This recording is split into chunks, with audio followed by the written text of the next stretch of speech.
Drugo poglavlje. Odgajani smo zajedno, među nama nije bila ni godina razlike. Ne moram reći kako nam je bila potpuno nepoznata bilo kakva vrsta sukoba ili svađe. Sklad bijaše duša našeg druženja. Različitosti i suprotnosti koje su postojale u našim karakterima još su nas više zbližavale.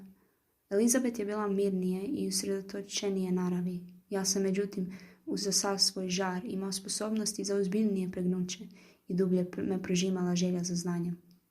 Ona je provodila vrijeme prateći uzvišene kreacije pjesnika i u veličanstvenim i čudesnim prizorima kojima je bio okružen naš dom u Švicarskoj, impozantnim oblicima planina, promjenama godišnjih doba, olujama i miru, tišini zime, životnosti i zaigranosti naših alpskih ljeta. Nalazila je obilje razloga za divljenje i užitak. Dok je moja družica ozbiljno i smireno promatrala veličanstveno lice stvari, ja sam uživao u istraživanju njihovih uzorka. Svijet je za mene bio tajna koju sam nakanio odgonetnuti. Znatiželjna, ozbiljno istraživanje, ne bi li saznao skrivene zakone prirode, radost na granici ushićenja kada su mi se otkrili, neka su od najranijih raspoloženja koje pamtim. Po rođenju drugoga sina, 7 godina mlađeg od mene, moji su se roditelji posve odrekli lutačkog života i smjestili se u svojoj domovini. Posjedovali smo kuću u Ženevi i kampanj na Bellerive, istočnoj obali jezera, udaljene nešto više od 15 km od grada. Uglavnom smo boravili u ovoj drugoj kući i život mojih roditelja prolazio je u priličnoj izdvojenosti od svijeta. Po naravi sam bio sklon izbjegavati gomile i gorljivo se vezati samo uz malobrojne. Stoga sam uglavnom bio ravnodušan prema svojim suočenicima, ali uspostavio sam spone najčvršćeg prijateljstva s jednim od njih. Henry Clerval, sin ženevskog trgovca, bio je dječak iznimnog talenta i mašte. Uživao je u podvizima, u teškoćama, čak i opasnosti zbog nje same. Bio je veoma načitan, ljubitelj romantičnih knjiga o vitezovima. Spjevao je nekoliko junačkih pjesama i započeo pisati mnoge priče o čarolijama i viteškim pustolovinama. Pokušao nas je natjerati da glumimo u igrokazima i da sudjelujemo u maskaradama u kojima su likovi bili oblikovani prema junacima Roncesvalesa, okruglog stola kralja Artura i one viteške čete koja je prolila krv da bi izbavila sveti grob iz ruke nevjernika. Nema ljudskog bića koje je moglo preživjeti sretnije djetinjstvo od mog. Moji su roditelji bili nadahnuti iskrenim duhom blagosti i popustljivosti. Nismo ih osjećali kao tirane koji vladaju našim životima prema svojim hirovima, već kao stvaratelje i promicatelje svih onih brojnih užitaka koji su nam bili dostupni. Kad sam se družio s drugim obiteljima, vrlo sam jasno razabirao koliko je posebno sretna moja sudbina i zahvalnosti pripomogla razvitku sinovske ljubavi. Moja je čut ponekad bila silovita, a strasti žestoke, ali nekom zakonitošću u mom ustrojstvu one su bile usmjerene prema djetinskim zabavama, već prema gorljivoj želji da učim, ali ne da učim sve bez razlike. Priznajem da ni ustroj jezika, ni zakoni vlada, ni politik različitih država nisu za mene imali nikakvog čara. Tajne neba i zemlje bile su ono što sam želio proučavati. I bez obzira je li me zaokupljavala vanjština stvari ili unutarnji duh prirode i tajnovita duša čovjeka, moja su ispitivanja bila vazda usmjerena na metafizičke ili, u svom najuzvišenijem smislu, fizičke tajne svijeta. U međuvremenu se Clerval bavio, recimo tako, moralnim odnosima među stvarima. Aktivna faza života, junačke vrline i ljudska djela bili su predmet njegova zanimanja. Nadao se i sanjao postati jednim od onih koji su imena zabilježavali u povijesti, kao imena hrabrih i pustolovnih dobročinitelja naše vrste. Svetačka Elizabetina duša sjela poput posvećene svjetiljke u našem smirenom domu. Uvijek je imala razumijevanja za nas. Njezin smješak, njezin blagi glas i ljubki pogled onih nebeskih očiju koji su bili pripravni da nas blagoslove i nadahnu. Bila je živi duh ljubavi koji smiruje i privlači. Moje istraživanja mogla su me učiniti mrzovoljnim, gorljivost moje prirode grubim, da nije bilo nje da razblaži moj narav kako bi nalikovala njezinoj nježnosti. A Clerval, zar se bilo kakvo zlo moglo gnjezditi u Clervalovu duhu?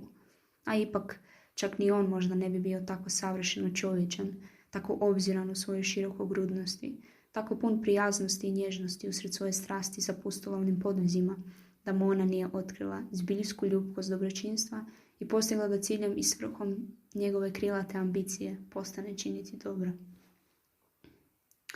Osjećam izvanredan užitak dok ponavljam te uspomene iz djetinjstva, prije nego što mi je sreća okaljala duh i promijenila njegovu vedru viziju sveopće koristi u mračno i uskogrudno razmišljanje o samom sebi. Osim toga, iznoseći sliku svojih najranijih dana, bilježim također ona zbivanja koja su nezapitnim koracima dovela do moje kasnije priče o nevolji.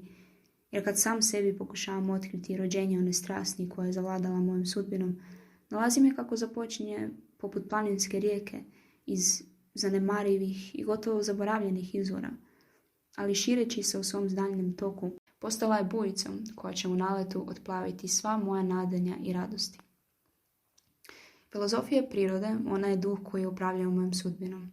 Želim stoga u ovom pripovjedanju iznijeti činjenice koje su dovele do moje sklonosti prema toj znanosti. Kad mi je bilo 13 godina, svi smo otišli na izlet u Kupke blizu Tonona. Nepovoljno nas je vrijeme prisililo da ostanemo cijeli dan zatvoreni u svratištu. U toj sam kući slučajno pronašao svezak dijela Corneliusa Agripe. Apatično sam ga otvorio. Teorija koju on pokušava demonstrirati i čudesne činjenice koje pripovijeda ubrzo su pretvorili apatiju u oduševljenje. Novo svjetlo, kao da mi je obasjalo duh i poskakujući od radosti, upoznao sam oca sa svojim otkrićem. Moj otac nehajno pogledao naslovnicu knjige i rekao: Cornelius Agripa, dragi moj Viktore, nemoj s tim gubiti vrijeme, to je obično bijedno smeće.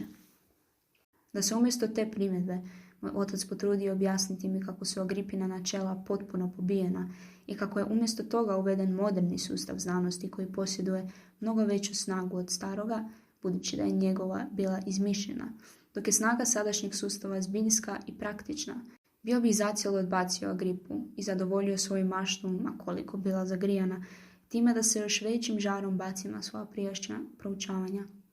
Moguće je čak da smjer mojih razmišljanja nikad ne bi primio onaj kobni poticaj koji je doveo do moje propasti. Ali letimičan pogled koji je otac bacio na moju knjigu nikako me nije uvjerio da je on poznaje sadržaj i nastavio sam čitati s najvećom revnošću. Kada sam se vratio kući, prva mi je briga bila nabaviti sva dijela tog autora, a kasnije i Paracelsusa i Albertusa Magnusa. Usićeno sam čitao i proučavao neobuzdana maštenja tih pisaca. Činilo mi se da su oni blago koje rijetko tko poznaje osim mene.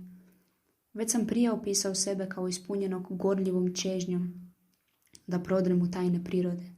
Unatoč intenzivnom trudu i čudesnim otkrićima suvremenih filozofa, uvijek sam nakon svojih proučavanja ostajao nezadovoljan, a moja znatiželja neutažena.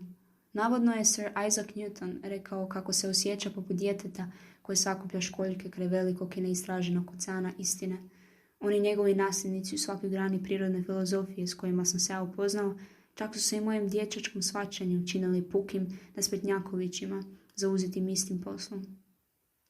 Neuki seljak zamjećuje elemente oko sebe i poznaje njihovu praktičnu upotrebu.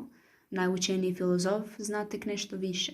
On je djelomice podigao veo s lica prirode, ali njezine besmrtne crte i dalje ostaju čudo i tajna. On može secirati, analizirati i davati imena, ali da o konačnom uzroku i ne govorimo, uzroci u svojoj sekundarnoj i tercijarnoj fazi njemu su potpuno nepoznati.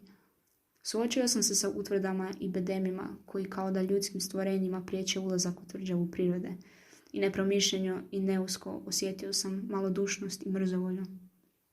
Ali sad su tu bile knjige i to su bili ljudi koji su prorili dublje i znali više. Povjerovao sam na riječ u sve što su tvrdili i postao sam njihovim učenikom. Možda zvuči čudno da se tako nešto događa u 18. stoljeću, ali premda sam stjecao običajno obrazovanje u ženevskim školama, glede mojih najomiljenijih znanosti, u velikoj sam mjeri bio samouk. Moj otac nije imao dara za znanost i preostalo mi je da se borim sa sljepoćom djeteta, dodanoj učeničkoj želji za znanjem.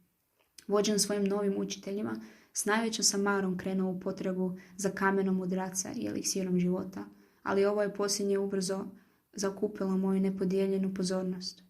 Bogatstvo je bilo nevažan cilj, ali kakva bi slava popratila moje otkriće kad bi mi uspjelo prognati bolest iz ljudskog tijela i učiniti čovjeka neranjivim za sve osim za nasilnu smrt. Nisu mi to bile jedine vizije. Prizivanje duhova ili vragova bilo je obećanje koje su moji omiljeni pisci vrlo širokogrudno davali. Obećanje kojega sam ispunjenje revno tražio. Iako su moja zazivanja uvijek bila beuspješna, pripisivao sam taj neuspjeh više vlastitom neiskustvu i pogreškama nego nedostatku vještine ili pouzdanosti mojih nastavnika. I tako sam neko vrijeme bio zauzet tim pobijenim sustavima, miješajući kao posve neupućen tisuće proturječnih teorija i koprcajući se očajnički u jarku raznorodnih znanja, vođen gorljivom maštom i djetinjastim razmišljanjima, dok jedan slučaj nije ponovno izmijenio tijek mojih misli.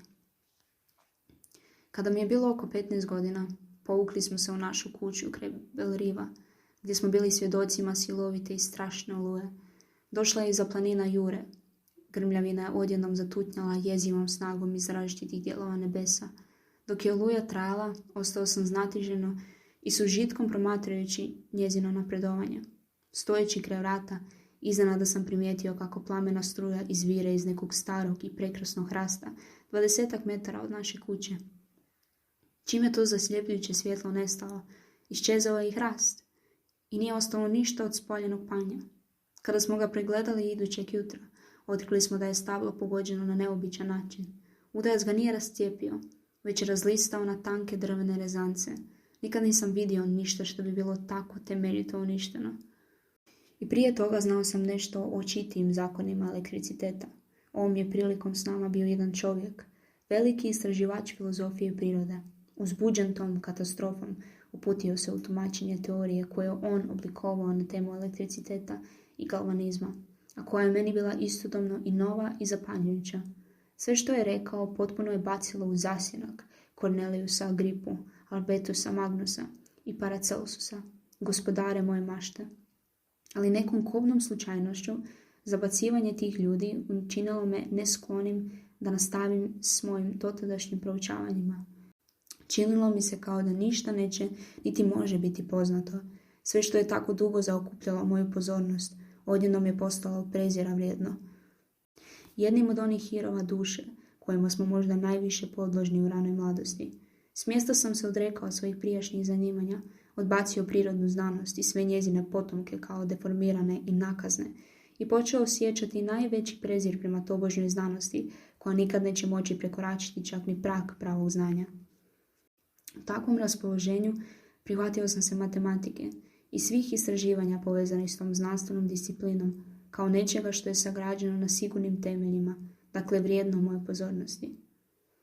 Tako su čudnovato ustrojene naše duše i tako smo krhkim sponama vezani za napredak ili propast. Kad se osvrnem unatrag, čini mi se kao da je ta gotovo čudesna promjena sklonosti i volje bila posljedicom neposrednog prijedloga anđela čuvara mog života. Posljednji pokušaj u koji se duh spasenja upustio da odvrati onu oluju koja je čak i tada prijetila na horizontu, spremna da me zahvati. Njegova je pobjeda bila najavljena neobičnom mirnoćom i zadovoljstvom duše, koja je uslijedila kad sam odbacio moja prijašnja i u posljednje vrijeme tako mučna proučavanja. I tako se dogodilo da sam naučio povezivati zlo s njihovim nastankom, sreću s njihovim zanemarivanjem. Bio je to veliki napor duha dobrote, ali bio je neuspješan. Sudbina je bila odveć moćna i njezini su nepromjenjivi zakoni odlučili o mom potpunom i strahovitom uništenju.